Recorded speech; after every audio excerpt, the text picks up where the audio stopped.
Welcome dears. Objective questions की अपनी श्रृंखला में हम हिस्ट्री में फोर्थ क्लास पर हैं। हमने इससे पहले प्रागैतिहासिक काल, हड़प्पा सभ्यता इनकी क्लास कर ली है। आज ये चौथी क्लास है और इसमें हम वैदिक सभ्यता के बेस्ट 50+ क्वेश्चंस को ले रहे हैं। यहाँ पर 55 क्वेश्चंस हैं। ये मैं आपको दिखा देता हूँ, एक झलक भी इनकी दिखाऊंगा। 55 क्वेश्चन में से आप लोग केवल 5 ऊपर के कोई भी 5 क्वेश्चन गलत करने की आपको छूट है। इससे ज़्यादा गलत होने ही नहीं चाहिए। ये एक आसान सा क्वेश्चन लिखा हुआ है। इसके अलावा एक झलक मैं आपको दिखा देता हूँ। जैसे ये है, ये मैचिंग करनी है, यहाँ भी मैचिंग करनी थी। ये एक स्टेटमेंट से क्वेश्चन है कि मैं कवि हूँ, मेरे पिता भीष्म है और यहाँ पर मेरी माता अन्न पीसती है। तो ये स्टेटमेंट कहाँ पर कहा गया है, किसके द्वारा कहा गया है। तो ऐसे भी क्वेश्चन यहाँ पर डाले हुए हैं। हर लेवल का क्वेश्चन आपको मिलने वाला है। जहाँ पर जरूरत होगी समझाने की समझाऊंगा मैं एक एक करके। पूरी क्लास को, पूरे वैदिक सभ्यता को हम यहाँ से रिवाइज कर लेंगे। उनका हर तरह का क्वेश्चन डला हुआ है, आर्थिक से भी, उनके सामाजिक से भी, धार्मिक से भी, हर चीज़ से जुड़ा हुआ क्वेश्चन है। बस वही करेंगे जो अभी किया है आपने, कि पहले क्वेश्चन देखेंगे, खुद से ट्राई करेंगे, मतलब वीडियो पॉज करके खुद से। जब क्वेश्चन नहीं हो पा रहा है तो फिर जो मैं बता रहा हूँ उसको समझेंगे, ठीक है। 50 क्वेश्चन आपके ठीक होने ही चाहिए। नहीं हो रहे हैं तो आप दोबारा से क्लास देखना, ठीक है। और मेरी क्लास अभी तक नहीं करी है तो हिस्ट्री, एंशियंट हिस्ट्री की प्लेलिस्ट है, या फिर हिस्ट्री डीप क्लासेज की प्लेलिस्ट में जाना। सारी क्लासेज मैंने एक एक करके पूरे एंशियंट हिस्ट्री को डिटेल में समझाया हुआ है, वहां पर जाकर आप लोग समझ सकते हैं, ठीक है। और अभी तक नहीं जुड़े हो सारथी से तो जुड़ जाना, क्योंकि आप ऐसे क्वेश्चंस, क्लासेज प्लस क्वेश्चंस दोनों मिल रहे हैं, ठीक है। तो यहाँ पर डायरेक्ट यहाँ पर मिल रहा है सब कुछ, तो देख लेना। अब हम देखो, यहाँ पर हमें केवल मैचिंग नहीं करना है, हमें ये भी समझना है कि ये जो नदियां हैं कहाँ पर है, इनसे इनका इफेक्ट क्या था, ये नदियां क्यों डाली गई यहाँ पे, तो इस चीज को भी समझना है, ठीक है। तो पहले आप ये सीधा सीधा सा ये वन को लिस्ट वन लिस्ट टू से हमें मैच करनी है। तो match list one with list two and select the correct answer using the code given below the list, ठीक है। तो देखो सीधा सीधा सा, अब आप लोग पहले कर लो वीडियो पॉज करके, फिर मैं समझा रहा हूँ। तो ये पहली नदी है कुबा। ये कौन सी नदी का, मतलब इसका नया नाम क्या है, आधुनिक नाम क्या है, मॉडर्न नेम क्या है, तो काबुल। और काबुल कहाँ पर, ये अफगानिस्तान में एक नदी, अफगानिस्तान साइड में नदी बहती है, कौन सी, कुबा। ध्यान रखना, उसका जो नया नाम है वो काबुल है। परुसनी नदी, इसका महत्व आता है और इससे हमें क्वेश्चन भी आते हैं। परुसनी नदी, परुसनी नदी कौन है, कौन सी है, तो ये वही नदी है जिसका नाम है, नया नाम है रावी। और इस परुसनी नदी पर एक युद्ध माना जाता है। वो युद्ध हुआ था कौन सा, दसराज्य युद्ध। थोड़ा सा ध्यान रखना इस चीज को। ऋग्वैदिक काल में एक युद्ध का वर्णन मिलता है। एक राजा है सुदास, जो भरत कबीले का सरदार है। उसका 10 राजाओं से, जिनमें 5 आर्य और 5 अनार्य थे, उनके साथ में युद्ध होता है। वो कौन सी नदी के किनारे हो रहा है, तो वो परुसनी नदी के किनारे हो रहा है, जिसका नया नाम है रावी।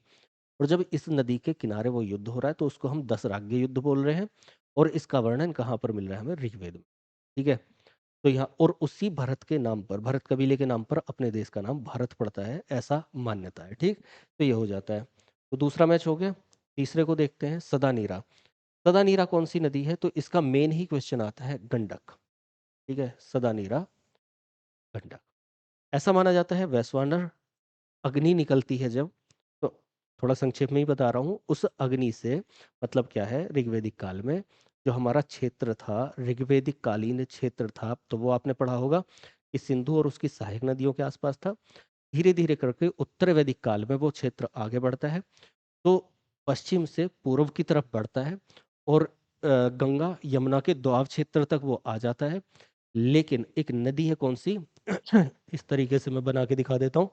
ये इंडिया है, इधर से ऐसे, तो यहाँ पर यहाँ पर अभी पहला प्रभाव यहाँ था इसका, वैदिक सभ्यता का। धीरे धीरे वो जब यहाँ पे आगे बढ़ती है तो यहाँ से नदी जाती है, यहाँ पर गंगा, ये यमुना, और यहाँ नेपाल की तरफ से सॉरी, नेपाल की तरफ से कुछ नदियां आ रही हैं, घाघरा, गंडक और कोसी, ठीक है। कोसी मतलब बिहार की तरफ। तो इस गंडक नदी को बोला गया है सदा नीरा, सदा नीरा। और इस सदा नीरा का मतलब होता है, सदा मतलब हमेशा, नीरा मतलब जल, नीर, जल, तो जिसमें हमेशा ही जल बहता रहता है।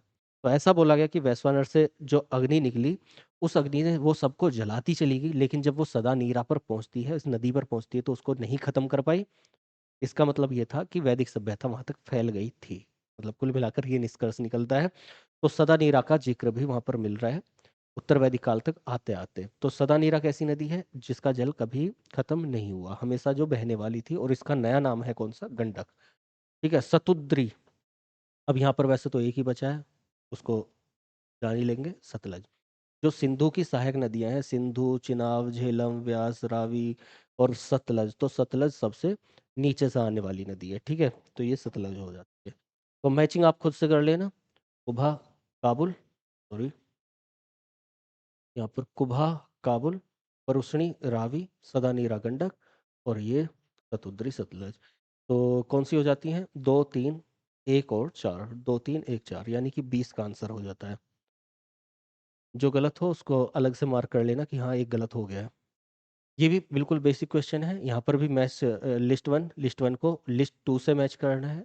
यहाँ पहला है प्राचीन नाम, उनके एंशियंट नेम, और सेकंड है क्या? Modern name. तो यहाँ पर देखना है हमें। सरस्वती, सरस्वती नदी, आसान क्वेश्चन है ये भी। सरस्वती नदी कहाँ है? सरस्वती नदी कहाँ है? सरस्वती नदी घाघरा हाकरा, ठीक है, इस वाले क्षेत्र में पड़ती है। तो ये हो जाता है, हालांकि मैंने बता ही दिया। तो 5 हमें देखने को दो जगह मिल रहा है। पहले का परुष्णी नदी, परुष्णी अभी आई थी, परुष्णी परुष्णी। रावी, तो दूसरे का कौन सा हो गया? पहला। तो आंसर तो ये हो जाता है वैसे। बाकी देख लेते हैं। सरस्वती नदी से हमें क्वेश्चन होता है कि हमारी जो ये सिंधु घाटी सभ्यता थी इससे पहले, उसको बोला जाता था सरस्वती संस्कृति सभ्यता भी, क्योंकि उसके जो बहुत सारे स्थल थे वो सरस्वती नदी पर भी खोजे गए। ठीक है, सरस्वती नदी कहाँ पर? हरियाणा से वाले क्षेत्र में पड़ती है, जो अभी क्या है? विलुप्त नदी की तरफ है। जो हमारी 7 नदियां, सप्त सैंधव क्षेत्र बोला जाता था, तो उसमें सिंधु और उसकी सहायक नदियां मिलाकर 7 नदियां होती थी, जिनमें से ये नदी सरस्वती नदी क्या है? अंतः स्थलीय हो गई, जो जमीन के अंदर पहुंच गई, विलुप्त नदी के रूप में मानी जाती है। तो ये हो जाता है सरस्वती, ये घाघरा। और सतुद्री, सतुद्री अभी हमने देखा ही था, सतलज। और विपाशा, व्यास नदी। तो ये हो जाती है। तो कौन सा हो जाएगा इसका डी आंसर? मैं एक कवि हूँ, मेरे पिता भीष्म है, और यहाँ मेरी माता अन्न पीसती है। यह अवतरण कहाँ का है? क्यों है, मैं ये पूछ रहा हूँ। अगर आप अच्छे से एग्जाम को तैयार कर रहे हैं तो क्यों है पहला, मतलब दूसरा क्वेश्चन ये होगा। पहला क्वेश्चन तो कहाँ पर है, तो ये आपका आंसर जो भी हो, फिलहाल ऋग्वेद में है। ऋग्वेद में क्यों है? ठीक है, तो ये समझने वाली चीज है। देखो ऋग्वेद में हमें क्या है, ऋग्वेदिक कालीन जो समाज था वो कैसा समाज था? अ, पिता और माता दोनों को बराबर वजूद होता था, मतलब स्त्री और पुरुष दोनों ही बराबर वजूद होता था। हालांकि वर्ण धीरे धीरे वहां पर बंटने लगे थे। चावल उपनिषद पहली बार आया जिसमें चतुस्वर्णीय पूरी तरह से व्यवस्था हमें देखने को मिली। हमें, सॉरी, 4 आश्रम देखने को मिले जाबाल उपनिषद में, और हमें गलती से बोल गया मैं।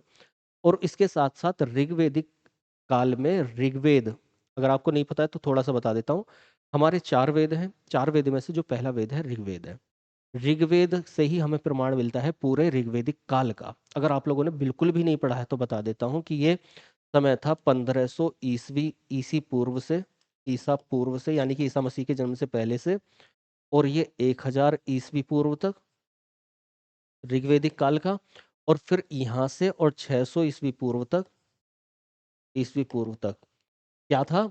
उत्तर वैदिक काल। तो ये ऋग्वेदिक काल, जिसमें जिसके प्रमाण कहाँ से मिलते हैं हमें? केवल ऋग्वेद से मिलते हैं। ठीक है, ध्यान से समझना इसे, ऋग्वेद से मिलते हैं।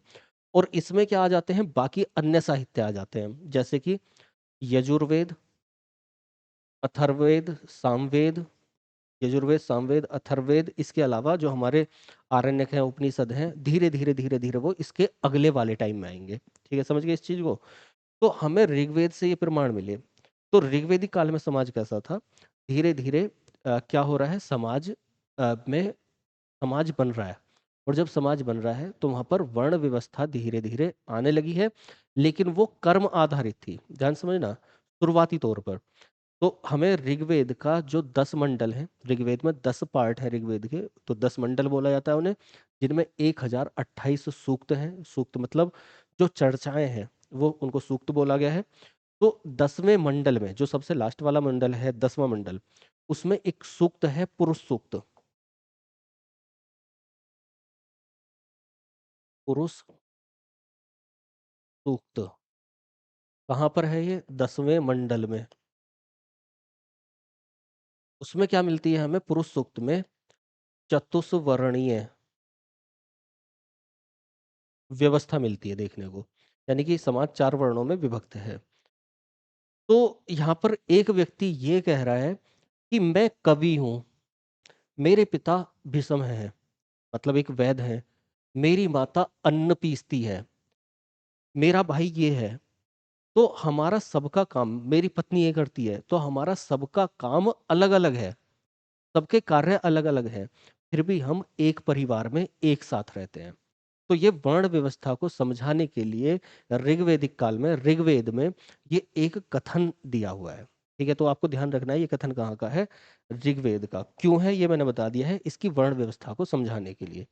ठीक है, अगला क्वेश्चन है, ऋग्वेदिक देवता इंद्र के विषय में निम्न में से कौन सी बात सही नहीं है? विच of the following statement about the Rigvedic deity Indra is not correct? मतलब इंद्र के बारे में कौन सा करेक्ट नहीं है? उसे भोज व सोमरस पान प्रिय थे। He like the drink bhoj and somras. ये क्या होता है? भोज भोजन खाना, और सोमरस एक रस हुआ करता था जो शराब कतई नहीं थी, ध्यान रखना, शराब नहीं है वो, शराब अब के टाइम में बोल देते हैं। शराब है सुरा। दो शब्द हैं, एक है सोम, एक है सुरा। ये है शराब का रूप, और ये है जड़ी बूटियों से ऐसा मान लें एक काढ़ा बनाकर उसको पीने वाला रूप। ठीक है, जड़ी बूटियों का एक पेय पदार्थ जो हमारे शरीर को शक्ति देता है, ऐसा पदार्थ। तो उसको सोमरस प्रिय थे। वह पुरों को नष्ट करने वाला था। सर्वाधिक सूक्त उससे ही संबंधित है। वह रित का धारक था। देखो साफ पता चल रहा है, नहीं है बोला इसने, नहीं है। ठीक है, statement about the is not correct, ठीक, इसको ध्यान रखना है। तो वह रित का धारक नहीं था। He was not a holder of Rita. ठीक, ऋतु से संबंधित ऋतु देव जो बोला गया वो किसको? वरुण को बोला गया है, इसको ध्यान रखना है। तो ऋतु अलग है, वो वरुण से संबंधित है। ये क्या था? तो ऋत का देवता तो नहीं था, ये हमारा स्टेटमेंट यहाँ पर गलत हो जाता है। उसको सोमरस प्रिय था। सोमरस खास तौर से देवताओं के लिए होता था। उन देवताओं को सोमरस पसंद है, भोज पसंद है। पुरों को नष्ट करने वाला पुरंदर उसको बोला गया है। इंद्र का दूसरा नाम ध्यान रखना है, पुरंदर। कौन से देवता को ऋग्वेदिक काल में बोला गया है? तो इंद्रदेव को बोला गया है। ठीक है, तीसरी चीज, सर्वाधिक सूक्त उससे ही संबंधित है, बिल्कुल सही बात है। मैंने बताया 1028 सूक्त हैं, जिनमें इंद्र को जो समर्पित हैं 250 सूक्तों में इंद्र का जिक्र आता है, इंद्र का नाम आता है 200 250 सूक्त में। ठीक है, दूसरे नंबर पे, तीसरे नंबर पे कौन आएंगे? अग्निदेव आएंगे और वरुण देव आएंगे। 200 सूक्त, 30 सूक्त मात्र, तो ये उनको समर्पित है। फिलहाल 250 सूत्र सूक्त इसको समर्पित थे। सर्वाधिक सूक्त, तो ध्यान रखना है इंद्र सबसे बड़ा देवता ऋग्वेद काल का बोला गया है, इसीलिए। ठीक, ये हो जाता है।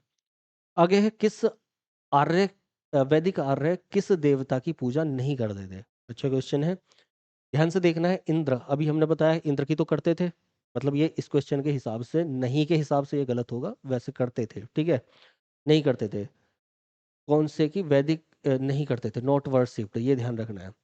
तो इंग्लिश वाले इंग्लिश में देख सकते हैं, हिंदी वाले हिंदी में देख सकते हैं। ठीक है, तो इंद्र की करते थे, मारुत की, वरुण की, पशुपति की। वरुण की अभी मैंने बताई।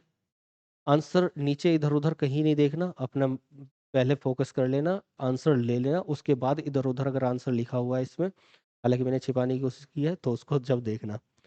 ठीक है, यहाँ पर इंद्र का करते थे। वरुण का भी मैंने बता दिया कि उनको भी बहुत सारे सुक्त थे, और ऋतुओं का देवता उनको बोला गया है, तो वो भी था।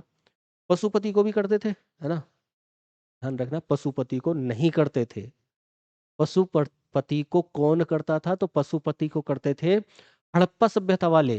हड़प्पा सभ्यता से एक मोहर मिली है पशुपतिनाथ, लास्ट क्लास में मैंने समझाया था, जिसके दाएं साइड में 2 जानवर, बाएं साइड में 2 जानवर दोनों तरफ, और नीचे भी 2 जानवर हैं, एक जानवर के 2 रूप हैं।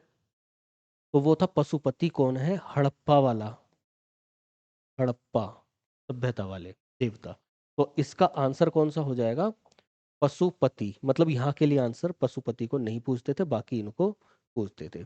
पशुपति कहाँ के देवता हैं? तो वो देवता है कहाँ के? हड़प्पा के। पशुपति का यहाँ पे नया रूप आ जाएगा, जिसको आगे चल के बोला जाएगा रुद्र। ठीक है, ध्यान रखना।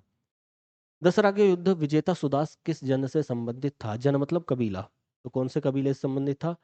अनु, ध्रुव, भरत, शिवी। 5 आर्य कबीले माने गए हैं। उन 5 आर्य कबीलों के अभी नाम आ जाएंगे, अभी जिक्र नहीं कर रहा हूँ क्योंकि क्वेश्चन है उनसे। ठीक है, उनमें से अनु, ध्रुव ये है। तो कौन सा जन से संबंधित था? तो मैंने बता ही दिया इसका आंसर थोड़ी देर पहले, अभी जब समझा रहा था तब बताया था कि भरत कबीले का सरदार था सुदास, जिसने 10 राजाओं से युद्ध लड़ा। कौन सी नदी के किनारे? परुशनी नदी के किनारे, जिसको बोला गया का 10 राज्य युद्ध। ये हो जाता है। अगला क्वेश्चन है, वेदांग में किनका समावेश है? हमें वैदिक सभ्यता को समझने के लिए बहुत सारी चीज़ों को समझना पड़ता है। बहुत सारे हमारे क्या हैं? ग्रंथ हैं, जिनमें 4 वेद हैं, 4 उपवेद हैं, 6 वेदांग हैं। आंसर चलो फिलहाल ये पूछा है कौन से हैं। 6 वेदांग हैं। हमारे आरण्यक हैं, उपनिषद हैं, 108 उपनिषद हैं। तो ये सब कौन से टाइम के हैं? ऋग्वेद, ऋग्वेदिक काल का, 4 वेद और कुछ साहित्य हमारे उत्तर वैदिक के, उसके अलावा उसके बाद के। ठीक है, ध्यान रखना इस चीज को। तो यहाँ पर वेदांग क्या है? वेदों के अंग, जिनको बोला जाता है सूत्र। वेदांग सूत्र मतलब formulas. What is included in Vedangas? Vedang सूत्र फॉर्मूला। तो ये फॉर्मूले होते थे वेदों को समझने के लिए। ठीक, ऑलरेडी क्लास में समझ रखा होगा आपने, मैंने डिटेल में मैंने भी समझाया हुआ है। तो उनमें से कल्प सूत्र था, शिक्षा सूत्र है, निरुक्त है, व्याकरण है, छंद है, ज्योतिष है। तो यहाँ पर, अरे ये हो सकता है पहला ही आंसर हो, देख लेते हैं बाकी। कल्प, शिक्षा, ब्राह्मण, व्याकरण। ब्राह्मण नहीं है। ब्राह्मण अलग साहित्य होते थे जो वेदों को समझने के लिए होते हैं, तो ब्राह्मण यहाँ पर नहीं है। कल्प, शिक्षा, निरुक्त, अरण्यक, छंद, ज्योतिष। कल्प, शिक्षा, निरुक्त, आरण्यक नहीं है। आरण्यक क्या है? जंगलों में लिखे हुए साहित्य को आरण्यक बोला गया है। ठीक है, जंगलों में लिखे हुए साहित्य आरण्यक। तो ये नहीं है। कल्प उपनिषद नहीं है, ये 108 उपनिषद अलग हैं। ये हमारे क्या है? ये आध्यात्मिक, यानी कि ये दार्शनिक स्रोत है, फिलोसफिकल चीजें हैं 108 उपनिषद। ठीक, तो ये अलग हो जाता है। तो ये इसमें ये नहीं है, ये नहीं है और ये नहीं है। बाकी कौन सा है? कल्प है, शिक्षा है, निरुक्त है, व्याकरण, छंद, ज्योतिष। कल्प, शिक्षा, निरुक्त, व्याकरण, छंद और ज्योतिष। हमें वेदों को समझने के लिए शिक्षा की भी जरूरत है, व्याकरण की भी जरूरत है, सारी चीजों की जरूरत है। तो ये हमारे 6 वेदांग सूत्र हैं, तो ए आंसर हो जाएगा। बोगज कोई का एक अभिलेख मध्य एशिया में, मिडिल ईस्ट की तरफ हम जब जाएंगे, एशिया की तरफ, सॉरी वेस्ट की तरफ जाएंगे, तो मिडिल ईस्ट वो पड़ेगा मिडिल एशिया। उसमें क्या है? हमें एक अभिलेख मिला है, उसको बोला जाता है बोगज कोई का अभिलेख। बोगज कोई जगह है, उसका अभिलेख। तो बोगज कोई के एक अभिलेख में आर्य देवता हैं। कौन कौन से आर्य देवता हैं? तो वहां से हमें 4 आर्य देवताओं का वर्णन मिलता है। ध्यान से समझ लेना, उन्हें 4 आर्य देवता याद ही रहनी चाहिए। उसमें इंद्र, वरुण, मित्र, नास्त्य है। वरुण नहीं है, वरुण नहीं है, रुद्र नहीं है, और सॉरी, वरुण तो है। इंद्र, विष्णु, विष्णु विष्णु नहीं है। इंद्र, वरुण, मित्र, नास्त्य। इंद्र है, मित्र है, वरुण है, नास्त्य है, विष्णु नहीं है। विष्णु देवता कब की पहचान आएगी? गुप्त काल की पहचान। मतलब विष्णु देवता बहुत आगे जाके ये वैष्णव धर्म बनेगा, तब विष्णु देवता आएंगे। तो विष्णु देवता तो हो ही नहीं सकते उस टाइम के। ठीक है, बाकी रुद्र नहीं है, मैंने बताया। उत्तर वैदिक काल में रुद्र आएंगे, पशुपति का नया रूप, जो बाद में चल के शिव बन जाएंगे। ठीक है, ध्यान रखना है। तो ये उत्तर वैदिक काल में है। तो ये ऋग्वैदिक काल, वैदिक काल संबंधित 4 देवता हमें देखने को मिलते हैं। ध्यान रखना है चारों के नाम, इंद्र, मित्र, वरुण, नास्त्य।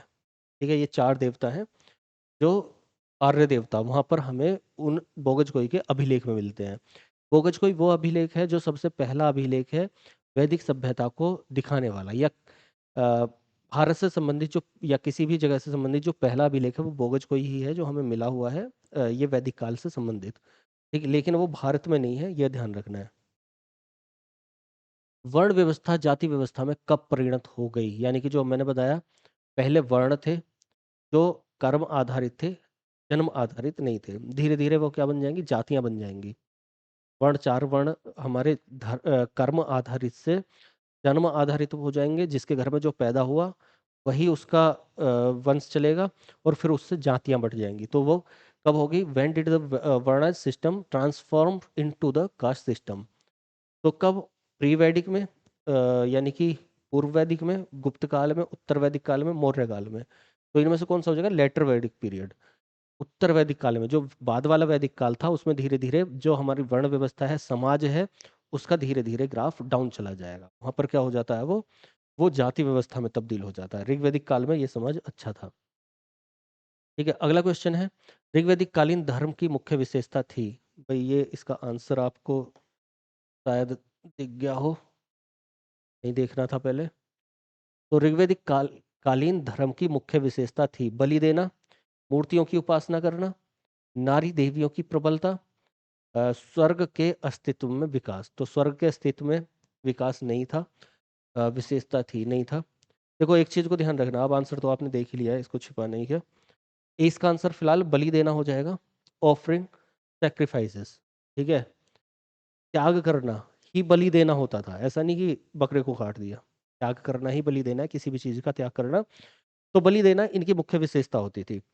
एक चीज और ध्यान रखनी है, आपको ऐसा लगेगा कि नर नारियों की देवियों की पूजा या मूर्तियों की देवी पूजा तो करते थे, स्वर्ग के लिए यज्ञ हवन करते थे।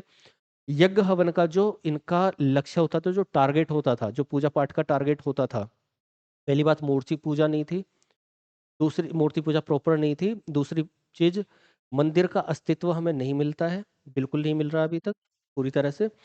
तीसरी चीज, ये जो पूजा पाठ करते थे वो कर्म कांड जितने भी किए जाते थे वो अपने सुख के लिए किए जाते हैं, सुख प्राप्ति के लिए, जैसे पुत्र प्राप्ति के लिए हो गया, या फिर स्वास्थ्य प्राप्ति के लिए हो गया, इस तरह के। तो वहां मोक्ष का कोई कॉन्सेप्ट नहीं था, स्वर्ग का कॉन्सेप्ट नहीं होगा। ठीक है, इस बात को ध्यान रखना है। तो यहाँ पर कौन सा हो जाएगा, बलि देना आंसर इसका। यह है उपनिषद जिन्हें वेदांत के नाम से जाना जाता है, इनकी संख्या कितनी है। उपनिषद, पहली बात है क्या, उपनिषद का अर्थ होता है उप मतलब निकट, निषद मतलब बैठना। ठीक है, what is the number of Upanishads, also known as Vedanta. ठीक है, इन्हें वेदांत के नाम से भी जाना जाता है, वेदांत, जहां पर वेदों का अंत होता हो। ध्यान रखना इनका, वेदों का अंत कहाँ पर होता है, तो वेदांत पर। वेदांत क्या है, वेदांत को ही उपनिषद कहा जाता है। तो ऋग्वेद है, ऋग्वेद को जब गुरु शिष्य को अपने पास बिठाकर अपना ज्ञान उसके अंदर डालता था, उसके ट्रांसफर करता था, तो उसको बोलते थे वेदांत, सॉरी उपनिषद। गुरु शिष्य गुरु के पास बैठा हुआ है, उपनिषद निकट बैठा हुआ है गुरु के। ठीक है, तो निकट बैठना इसका अर्थ होता है। और इस यहाँ पर आकर अपना ज्ञान जब उसको ट्रांसफर कर देता था, तो यहाँ पर वेदों का अंत हो जाता, मतलब उसको शिक्षा पूरी हो जाती थी, तो इसको बोला गया है वेदांत। इनकी संख्या कितनी है, ऑलरेडी मैं बता चुका हूँ, 108 वेदांत है। क्या ये फिलोसॉफिकल थॉट्स हैं, ठीक है, दार्शनिक ग्रंथ हैं हमारे। अथर्ववेद से संबंधित ब्राह्मण हैं, अलग अलग चार वेद हैं, चारों वर्णों के कोई कुछ कुछ ब्राह्मण हैं, जैसे ऋग्वेद के ऐत्रेय, ठीक, कौस्तिकी। तो इसी तरीके से अथर्ववेद जो हमारा चौथा वेद है, उसका उससे संबंधित ब्राह्मण कौन सा है यहाँ पर, तो यहाँ पर ये ऐत्रेय कौस्तिकी किसके हैं, ऋग्वेद के। तैत्रेय शतपथ किसके हैं, यजुर्वेद के। तो वैसे ही यहाँ पर गोपथ किसका ब्राह्मण है, अथर्ववेद का। ठीक है, तो इसको ध्यान रखना है।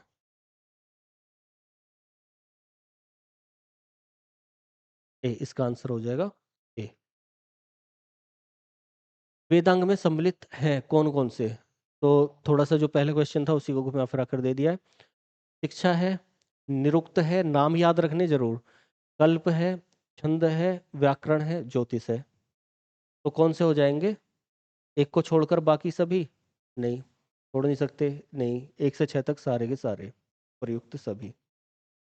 ठीक है, यहाँ पर केवल आंसर ये है क्या क्या। यहाँ पर मैं डिटेल में इसलिए नहीं समझा रहा हूँ, ऑलरेडी मैंने समझा दिया है। क्लास आप या तो डिस्क्रिप्शन में कुछ लिंक मिल जाएगा आपको, वहाँ देख लेना, या फिर आपको प्ले लिस्ट में जाकर देख लो तो ज़्यादा अच्छा है। अपने अकॉर्डिंग क्लास यहाँ देख सकते हो कौन सी आपको चाहिए। सूची 1 सूची 2 से मिलान करना है। राजसूय यज्ञ, हमें अलग अलग टाइप के यज्ञों का वर्णन मिलता है वैदिक काल के।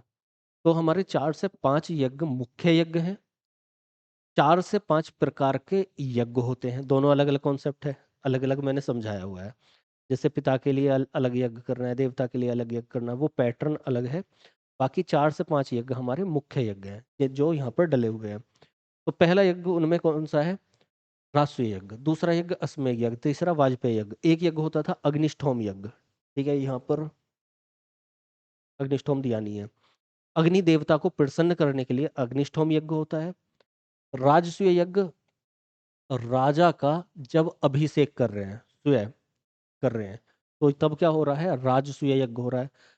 जब कोई राजा बनेगा, राजा का मतलब कबीले का सरदार बनेगा, तो उस समय पर जो यज्ञ अभिषेक हो रहा है, मतलब यज्ञ किया जा रहा है उसके राज्याभिषेक के समय, उसको राजसूय यज्ञ बोला गया है। ठीक। अश्वमेध यज्ञ, जब कोई अश्व अर्थात घोड़ा, हिंदी में इसलिए समझा रहा हूँ शब्दों को समझना आसान है। अश्वमेध यज्ञ यहाँ पर राजसूय आप देख सकते हैं। मेघ मतलब बादलों की तरह जब दौड़ेगा कोई घोड़ा अपने राज्य विस्तार के लिए, जब राजा एक घोड़े को छोड़ता है, एक या दो घोड़ों को, और वहां पर वो घोड़ा, एक घोड़ा जब उसके राज्य विस्तार के लिए इधर उधर जाएगा, अगर कोई दूसरा राजा उसको रोक देगा तो वहां पर युद्ध हो जाएगा, और अपना शक्ति दिखाएगा, जो जीत जाएगा वहां पर उसकी बाउंड्री बन जाएगी। जहां तक वो चला जाएगा वहां तक क्या हो जाएगा, वहां तक उसकी सीमा बढ़ जाएगी। ठीक है, तो उसके लिए जो यज्ञ होता था उसको अश्वमेध यज्ञ बोलते थे। वाजपेयी यज्ञ भी इसी तरह का है, यहाँ पर देखते हैं। देखो, इससे समझना थोड़ा सा ज्यादा ठीक रहेगा। आंसर आपको दिखिए, थर्ड वाला है। राष्ट्रीय यज्ञ किसके लिए हो रहा है? तो राष्ट्रीय यज्ञ समर्पण समारोह, जिसमें राजा को असीमित शक्ति है। कहाँ से? ये एक समारोह है जिसमें राजा को असीमित शक्ति दे दी जाती है और राज्य अभिषेक किया जाता है। तो राष्ट्रीय यज्ञ उसके लिए हो गया। राष्ट्रीय यज्ञ रत्न विसा, और वाजपेयी यज्ञ रथ दौड़ हो रही है, मतलब शक्ति प्रदर्शन के लिए। हाँ, वो थोड़ा सा हो गया है। ये 4 ऑप्शन डल गए, गलती से ये हुआ है कि यहाँ से एक ऑप्शन खत्म हो गया है, तो उसकी वजह से थोड़ा कंफ्यूजन हो रहा है। यहाँ पर 3 है, 3 है, और यहाँ पर 4 है, तो वो थोड़ी सी गड़बड़ हो गई है। तो ये रथ घोड़े की बलि नहीं दी जा रही किसी में भी। अश्वमेध यज्ञ के समय रत्नविसा, और वाजपेयी यज्ञ इसको बता देता हूँ, ये है क्या? रथ दौड़ हो रही है। रथ दौड़ क्या हो रही है? अपना शक्ति प्रदर्शन के लिए। आपने बाहुबली मूवी देखी होगी, मैंने क्लास में भी समझाया था। बाहुबली मूवी में कौन था? एक बाहुबली, एक उसका भाई, कोई चचेरा या कोई भाई था। तो दोनों जो रथ दौड़ कर रहे हैं, अपना शक्ति प्रदर्शन कर रहे हैं, सबको दिखा रहे हैं। एक की पहिए में कुछ और लगा हुआ है, दूसरे के ऊपर चक्री लगी हुई है। आपस में लड़ाई करके जो उस दौड़ को जीत जाएगा, वो क्या होगा? वो शक्तिमान कहलाएगा। ठीक है, तो वही जो दौड़ है वो कौन सी है? वाजपेयी यज्ञ। मतलब उस समय पर जो यज्ञ चल रहा है वो कौन सा यज्ञ है? वाजपेयी यज्ञ। अश्वमेध यज्ञ मैंने बता ही दिया है, रत्न विसा के लिए, अपना उसके लिए विस्तार के लिए किया जाता था। तो इसका सी आंसर हो जाएगा। वो एक छूट गया है जिसकी वजह से थोड़ी सी गड़बड़ होगी। देवासुर संग्राम की कहानी का वर्णन है कहाँ पर है? तो देवासुर संग्राम की कहानी का वर्णन मैं डायरेक्ट ही बता देता हूँ। देवताओं और असुरों की संग्राम, लड़ाई की कहानी, ये ऐत्रेय ब्राह्मण में है। हमारे कुछ ब्राह्मण हैं, ऐत्रेय, तैत्रेय, कौस्तुकी, सतपथ, गोपथ। ठीक है, तो उनमें से जो ऐत्रेय ब्राह्मण है वो किससे संबंधित है? ऋग्वेद से संबंधित ब्राह्मण है, और उसी में इस कहानी का जिक्र है। ठीक है, तो ध्यान रखना है ये अलग अलग जगह पर अलग अलग चीजें आएंगी, तो तभी देख लेंगे। ऋग्वेद में सूक्त की संख्या है, ऑलरेडी मैंने बता दी है। What is the number of suktas in Rigveda? तो कितनी है? 1028 सूक्त। सूक्त क्या है वो भी बता दिया है मैंने। ठीक है, आगे है। गाय किस काल में महत्वपूर्ण स्वरूप का धन होती थी? कौन से काल में? ऋग्वेदिक में, वैदिक काल का उत्तर काल, या उत्तर वैदिक में, या महाकाव्य काल में? मैंने बताया था गाय के प्रमाण नहीं मिलते हैं बिल्कुल भी। कहाँ पर? हड़प्पा सभ्यता में। और गाय मुख्य धन होती थी। गाय के ऊपर ही बहुत सारी चोरियां हो जाती थी, गाय को चुरा कर ले जाते थे लोग, इतना बड़ा धन होती थी। गाय के ऊपर बहुत सारी चीजों के नाम हैं। गोधुली, गोधन, बहुत सारे नाम गाय के ऊपर मिलेंगे, ठीक है। तो वो किस लिए? क्योंकि ऋग्वैदिक काल में गाय को सबसे बड़ा धन समझा जाता था। गाय को चुराने वाले का एक अलग नाम दिया गया है, गाय का दूध निकालने वाले को अलग नाम दिया है, अतिथि का नाम भी गाय के नाम पर होता था, ठीक है। तो वो नाम क्या क्या है वो आप लोगों ने क्लास में कर रखे होंगे, नहीं तो कुछ क्वेश्चन आ जाएंगे, देख लेंगे अभी। तो क्या ऋग्वैदिक काल का ये मुख्य धन होती थी। सत्यमेव जयते भारत के प्रतीक के बेस प्लेट पर नीचे खुदा हुआ है, मतलब सत्यमेव जयते जो हमारा राष्ट्रीय चिन्ह है कुल मिलाकर, वो कहाँ से लिया गया है? क्वेश्चन का सार ये है। द फ्रेज सत्यमेव जयते इज इंस्क्राइब्ड कहाँ से लिया गया है? सीधा सीधा तो कहाँ से? ऋग्वेद से, सतपर ब्राह्मण से, मुंडकोपनिषद से, रामायण से। तो ये मुंडकोपनिषद से लिया गया है, ये सबको पता होगा। मुंडक उपनिषद एक उपनिषद है जो सभी उपनिषदों में सबसे छोटा उपनिषद है, ध्यान रखना है, क्वेश्चन आता है। और बहुत महत्वपूर्ण उपनिषद है, जहां पर सत्यमेव जयते लिखा हुआ था वहीं से ये लिया गया है, राज चिन्ह पर जो लगा हुआ है। वेदांगों की संख्या कितनी है? चार? नहीं, चार क्या है? वेद, ध्यान रखना, वेद। पांच, 11 नहीं, छह है वेदांग। वेदांग सूत्र कौन कौन से छह हैं? कल्प है, ज्योतिष है, निरुक्त है, व्याकरण है, शिक्षा है। छह अभी आए थे थोड़ी देर पहले, तो उनको ध्यान रखना है कौन कौन से हैं। तो कौन सा आंसर हो जाएगा? 6। निम्न में से किसमें गायत्री मंत्र का उल्लेख है? तो किसमें है? ऋग्वेद में। ऋग्वेद में कहाँ पर है? तो ऋग्वेद के अलग अलग मंडल हैं, 10 मंडल हैं, उनको पहले बता देता हूँ। 1 2 3 4 5 6 7 8 9 10। 10 मंडल में से 2 से 7, 2 से 7 सबसे पुराने हैं, ठीक है। एक, 2 से 8 सबसे पुराने हैं, 7 का भी कुछ माजरा है। ये 1 9 10 ये सब नए मंडल हैं, ठीक है। ये जो मंडल है ये अलग अलग ऋषियों ने लिखे हुए। तो जो दूसरा मंडल है इसको ग्रस्त मद ऋषि ने लिखा, ठीक है। तीसरा मंडल है इसको विश्वामित्र ने लिखा, विश्वामित्र, ठीक है। वैसे ही ये अलग अलग मंडल हैं, इनमें से जो सातवां मंडल है वो वशिष्ठ ऋषि ने लिखा। ये अभी क्यों बता रहा हूँ? क्योंकि इनसे क्वेश्चन हो चुके हैं, बाकी से क्वेश्चन अभी आगे आएंगे तो तब देखेंगे। तो वशिष्ठ ने जो ये लिखा, कौन सा? सातवां मंडल। उस सातवें मंडल में ही हमें जिक्र मिल रहा है किसका? 10 राज्य युद्ध का, ठीक है। तो उसमें विश्वामित्र ने, जो कभी सुदास का वो होता था, तो इस तरीके से कुछ लड़ाई है, तो वो सब बता दिया ऑलरेडी मैंने। उसके अलावा तीसरा मंडल जो विश्वामित्र ने लिखा है, इसी में इन्होंने क्या किया है? गायत्री मंत्र, मंत्र, ये मंत्र लिखा है। तो ध्यान रखना है ये किस में है? ऋग्वेद में, ठीक है। चलिए अगले क्वेश्चन पे आते हैं। अगला क्वेश्चन है उपनिषद शब्द का शाब्दिक अर्थ क्या है? तो ये ऑलरेडी मैं बता चुका हूँ, ज्ञान नहीं, प्रज्ञता नहीं, ये नहीं, पास बैठना, निकट बैठना, स्टिंग नियर, ये क्या है? उपनिषद का शाब्दिक अर्थ है, ठीक है, ये हो जाता है। अगला क्वेश्चन है, निम्नलिखित वेद संहिताओं में से भारतीय संगीत का उद्गम किसमें खोजा गया है? सभी को पता होगा हालांकि इस क्वेश्चन का आंसर। जो हमारे 7 स्वर हैं, संगीत है, वो सब कहाँ पर है? सामवेद में। सामवेद को संगीत का वेद कहा जाता है, ध्यान रखना है इस चीज को। चलिए अगला क्वेश्चन है, ऋग्वेद में अन्य व्रत शब्द किसके संदर्भ में प्रयुक्त हुआ है? तो अन्य व्रत, यहाँ पर एक जिक्र मिलता है हमें दास दास्यु का, तो उनमें से दास्यु जो हैं वो क्या है? अन्य व्रत को दिखाते हैं, ठीक है, ध्यान रखने। पुरावैदिक काल में, पुरावैदिक काल में कितने भगवान आर्यों द्वारा पूजित थे? तो 33 देवता। 33 देवता मतलब 33 प्रकार के देवता, जो आप सुनते होंगे 33 करोड़, कभी कभी इस बात पर लड़ाइयाँ छिड़ जाती हैं। 33 करोड़ देवी देवता, 33 कोटि देवी देवता, तो 33 कोटि का अर्थ है 33 प्रकार के देवी देवता, तो ये हो जाता है।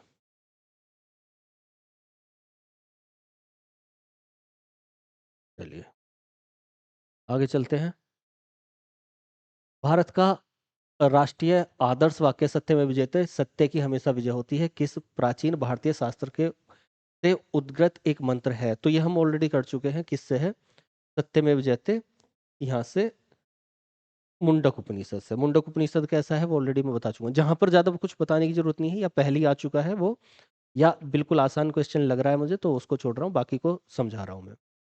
तो यहाँ पर कौन सा ब्राह्मण आंध्रों के बारे में प्रथम साहित्यिक साक्ष्य है? तो अलग अलग ब्राह्मण हैं, तो आंध्रों के बारे में जो सबसे पहला साहित्यिक हमें साक्ष्य देता है वो कौन सा देता है हमें? ऐत्रेय ब्राह्मण देता है। ऐत्रेय ब्राह्मण किससे संबंधित है? ऋग्वेद से संबंधित है। तो यहाँ ध्यान रखना इस चीज को। उपनिषद क्या है? तो उपनिषद कैसे ग्रंथ है? महाकाव्य है, कथा संग्रह है, हिंदू दर्शन के स्रोत है, या कानून की पुस्तकें हैं? तो ऑलरेडी मैं बता चुका हूँ, हिंदू दर्शन के स्रोत हैं। हिंदू फिलोसफी, जो इंडियन फिलोसफी है वो कौन दिखा रहे हैं हमें? उपनिषद दिखा रहे हैं। ठीक है, इसको ध्यान रखेंगे। कौन से कौन संस्कृत का प्रथम व्याकरणविद है? संस्कृत की जो पहली पुस्तक लिखी गई वो किसके द्वारा? कल्हड़ के द्वारा, या मैत्रेय, या कालिदास, या पाणिनि? तो किसके द्वारा? पाणिनि की अष्टाध्यायी। अष्टाध्यायी 8 अध्यायों वाली पुस्तक, जिसमें हमें संस्कृत व्याकरण का पहली चीज मिल रही है।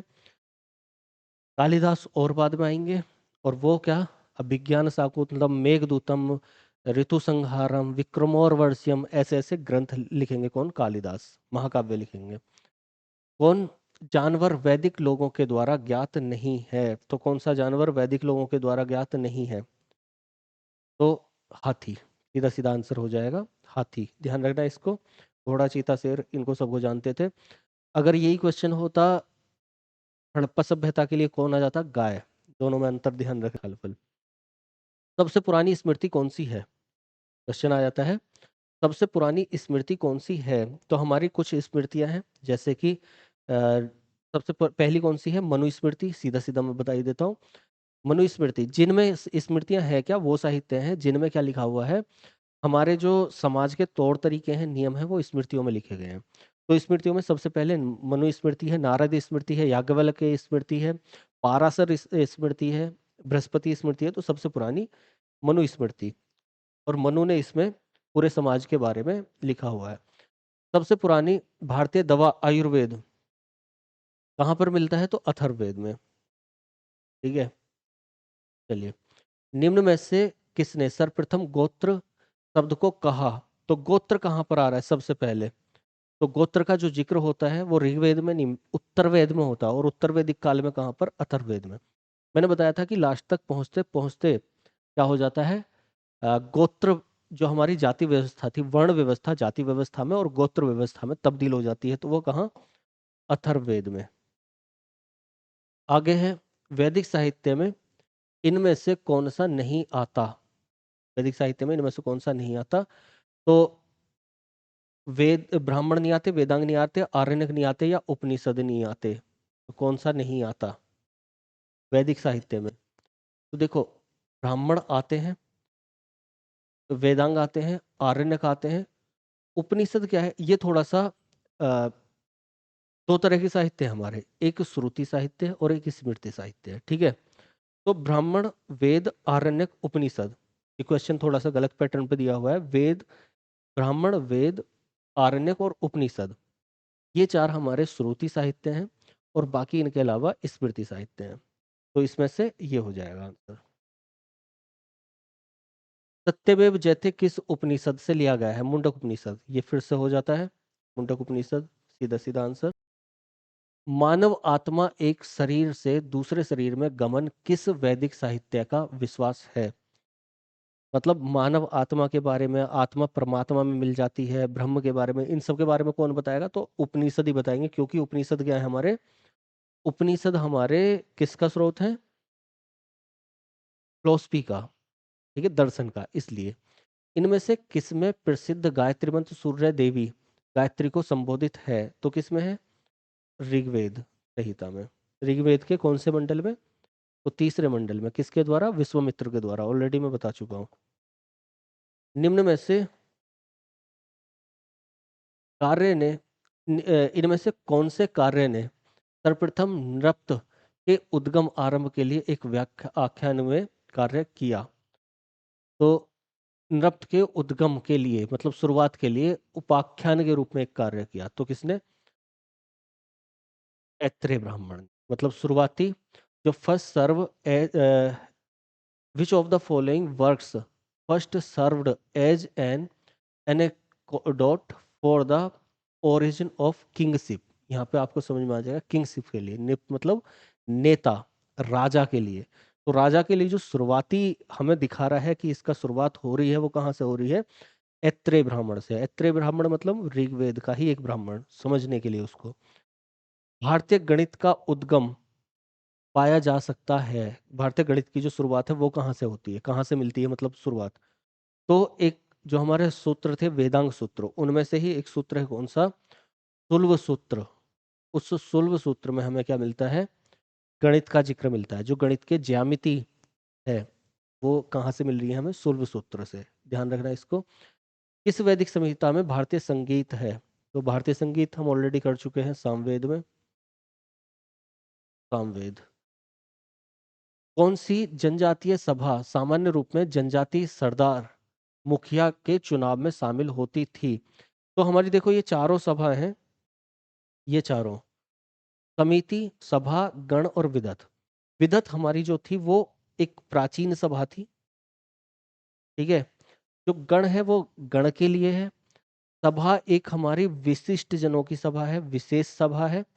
इसको अब की ऐसा मान सकते हैं जैसे कि अब की राज्यसभा है, ठीक है, उसकी तरह उच्च सदन है। तो ये होती थी सभा। समिति हमारी लोकसभा की तरह काम करती थी, लोकसभा, ठीक है, जन सामान्य के लिए तो ये काम करती थी। तो ये कौन सी हो जाएगी? हमारी समिति। अगला है सांख्य दर्शन प्रतिपादन किया। जो हमारे 6 दर्शन हैं, कौन से 6 दर्शन हैं? जैसे कि सांख्य है, और किस किस ने दिए, कौन कौन से दर्शन है, किस किस ने दिए, ये सारा पता होना चाहिए। क्लास में मैंने समझा रखा है। तो सांख्य दर्शन किसने दिया? जो सबसे पहला दर्शन है वो सांख्य दर्शन है कपिल मुनि ने, ठीक। सांख्य है, वैशेषिक, ऐसे करके ये 6 दर्शनों का पता होना चाहिए। पतंजलि ने कौन सा दर्शन दिया है? योग दर्शन दिया है, ठीक है, तो इसका पता होना चाहिए। जैमिनी ने, बादरायण ने कौन सा दर्शन दिया? तो वो यहाँ पर ये क्वेश्चन आ गया, इसलिए मैंने वहां पर उसका आंसर नहीं बताया था, ठीक है, मतलब सभी को नहीं बताया था। तो यहाँ पर ये समझ लेंगे कौन सा किसका है। सांख्य दर्शन कहाँ पर है, पहले मैं मार्क कर देता हूँ। कपिल मुनि, ऐसे सीधा सीधा कपिल, ठीक है। वैशेषिक दर्शन किसका है? तो वैशेषिक कणाद। न्याय दर्शन किसका है? तो न्याय दर्शन गौतम। योग दर्शन किसका है? पतंजलि। कहाँ पर है? यहाँ पर। मीमांसा किसका है? तो मीमांसा जैमिनी। और वेदांत किसका है? तो ये बादरायण, ठीक है। ये हमारा इस तरह से मैचिंग हो जाती है। आंसर अपने आप देख लेना आप कौन सा होगा इनमें से। तो वो मनु ने किन नदियों के बीच के क्षेत्र को ब्रह्मवर्त कहा है? तो कौन सी नदी आ जाती है यहाँ पर? देखो, ये गंगा यमुना का क्षेत्र बाद में जाता है, दोआब क्षेत्र इसको बोला गया है। वितस्ता सतुद्री नहीं होगा, ये नहीं। सरस्वती और धृतद्विती नदी को, ठीक है, घग्गर, वही घग्गर वाली नदी को क्या बोला है उन्होंने? ब्रह्मवर्त कहा है। यज्ञ सूत्र, यज्ञ सूत्र निम्न में से किस वेद में है? ठीक है, यज्ञ सूत्र तो कहाँ पर है वो? यजुर्वेद। यजु का अर्थ ही है यज्ञ, यज्ञों का वेद। ध्यान रखना है, यज्ञ और कर्म कांड का वेद कौन सा है? यजुर्वेद। इस चीज को ध्यान रखेंगे। भारतीय संगीत का मूल निम्न किस संहिता में पाया जाता है? सामवेद में। ये आसान क्वेश्चन है। तो ये भारत के पहले व्याकरण कौन थे? तो ये पाणिनि। ये हो चुका है, अष्टाध्यायी इन्होंने लिखी है। कुछ क्वेश्चन, एक दो क्वेश्चन दोबारा डल गए हैं। तो महाभाष्य किसने लिखा? महाभाष्य टीका पतंजलि ने जो, सॉरी, पाणिनि जी जो अष्टाध्यायी लिखी थी, उस अष्टाध्यायी की टीका ही क्या है? महाभाष्य है। जो किसने लिखी? पतंजलि ने। ध्यान रखना है इस चीज को। महाभाष्य क्या है? पाणिनि की अष्टाध्यायी की टीका टिप्पणी, ठीक है, उस पर शोध। तो वो किसने लिखा हुआ है? पतंजलि ने। तो ये आंसर हो जाता है। अगला क्वेश्चन है, किस ऋग्वेद संहिता या मंडल में पहली बार शूद्र को परिचित किया गया? शूद्र कहाँ पर पहली बार आ रहा है? तो अभी मैंने बताया था 10 मंडल थे। 10 मंडल के 10वें मंडल में पुरुष सूक्त है। उस पुरुष सूक्त में 4 वर्णीय व्यवस्था है। तो वो कौन सा आ जाएगा? 10वां मंडल। हाँ, परिचित है, हाँ, मंडल में, 10वें मंडल में पुरुष सूक्त में पहली बार हमें चतुस्वर्णीय व्यवस्था देखने को मिल रही है, और ऐसा उसमें बोला जा रहा है कि एक विराट पुरुष है जिनको ब्रह्मा कहा गया है, उस ब्रह्मा के मुख से ब्राह्मण, भुजाओं से क्षत्रिय, जांघों से वैश्य और पैरों से शूद्र। तो वो यहाँ पर शूद्र पहली बार जिक्र मिल रहा है। अगला क्वेश्चन है, कौन उपवेद है, कौन से? तिल्क उपवेद नहीं है। ये मैंने बताया था, 4 उपवेद हैं हमारे, अलग अलग वेद के 4 उपवेद हैं। और वो कौन कौन से हैं? शिक्षा तो उपवेद नहीं है, शिल्प उपवेद नहीं है, सॉरी शिल्प तो है, हाँ है। तो ज्योतिष उपवेद नहीं है, तो कौन सा है? गंधर्व वेद, धनुर्वेद, आयुर्वेद और शिल्प वेद। आयुर्वेद सबसे पहला, उसके बाद आयुर्वेद, धनुर्वेद, गंधर्व वेद और शिल्प वेद। ये इस प्रकार से 4 उपवेद हैं, ठीक है। तो चारों उपवेदों को ध्यान रखना है। ये वेदांग के अंतर्गत निम्नलिखित आते हैं। कौन कौन से आते हैं वेदांग के अंतर्गत? 6 वेदांग आते हैं। ये हमने क्वेश्चन कर लिया है, शायद दोबारा डल गया है। तो कौन कौन से हैं वो? कल्प है, शिक्षा है, ब्राह्मण नहीं है, हाँ ये वाला क्वेश्चन था, छंद ज्योतिष पहला वाला आंसर था इसका, हमने कर लिया ये क्वेश्चन। 2-3 क्वेश्चन फिर दोबारा डल गए, तो चलो। आरंभिक वैदिक काल में समिति थी। समिति कैसी थी? तो समिति मैंने अभी बताया था, समिति कैसी थी? विशिष्ट सभा थी? नहीं। विशिष्ट कौन सी थी? सभा, विशेष जनों की सभा। समिति कैसी थी? लोकप्रिय सभा, जन सामान्य की सभा, एक असेंबली, लोकसभा की तरह एक सभा थी समिति। भारतीय चिन्ह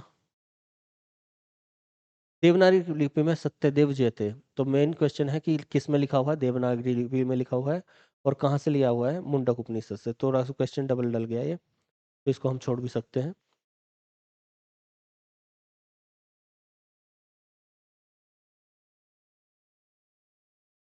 यहीं पर क्लास को समाप्त कर लेते हैं। बस इतना सा है कि अगर अच्छी लगी हो तो लाइक ज़रूर कर देना, खुद भी जुड़ना और बाकी को भी जोड़ के रखना। अगली क्लासेज, अगले क्वेश्चंस, हम ऐसी सीरीज चलती रहेगी हमारी, तो क्लासेस देख लेना और क्वेश्चन करते चले जाओ।